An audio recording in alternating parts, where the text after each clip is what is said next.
Jelang Hari Bayangkara ke-80, Polres Kepulauan Aru gelar upacara tabur bunga di laut.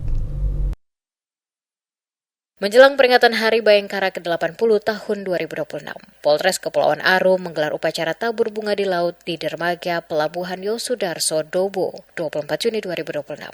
Upacara dipimpin langsung oleh Kapolres Kepulauan Aru AKBP Albert Perwira Sihite selaku Inspektur Upacara. Kegiatan tersebut merupakan salah satu rangkaian Hari Bayangkara yang bertujuan mengenang dan menghormati jasa para pahlawan yang telah gugur dalam pengabdian kepada bangsa dan negara. Upacara berlangsung khidmat dan penuh penghormatan. Komandan upacara dijabat Kaurbin Op Satpol Air Polres Kepulauan Aru, Ibda Ronald William Latupela. Sedangkan perwira upacara dipercayakan kepada Kasatpol Air Polres Kepulauan Aru, Ibtu Hanok Pelatu.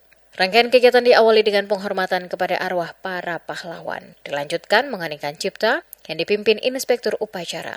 Selanjutnya dilakukan pelarungan karangan bunga dan prosesi tabur bunga di laut sebagai bentuk penghormatan kepada para pahlawan yang telah mengabdikan jiwa dan raga bagi bangsa dan negara. Kegiatan ini menjadi momentum untuk memperkuat semangat nasionalisme, menumbuhkan penghormatan terhadap jasa para pahlawan, sekaligus mempererat sinergi antara Polri, TNI, pemerintah daerah, dan seluruh elemen masyarakat dalam menjaga keamanan dan ketertiban di Kabupaten Kepulauan Aru. Melalui peringatan Hari Bayangkara ke-80, Polres Kepulauan Aru berharap semangat pengabdian dan dedikasi seluruh personel Polri dapat memberikan perlindungan, pengayoman, dan pelayanan kepada masyarakat, terus meningkat sejalan dengan upaya mewujudkan situasi Kamtipmas yang aman dan kondusif. Turut hadir dalam upacara tersebut Bupati Kepulauan Aru Timotius Kaidel, Komandan Lanal Aru Letkol Laut P. Sriadi SEMTR Opsla, Kepala Kejaksaan Negeri Kepulauan Aru, Dr. Amanda SHMH, Danyon Teritorial Pembangunan Mayor Infantri Hendi Hendra Cahyanap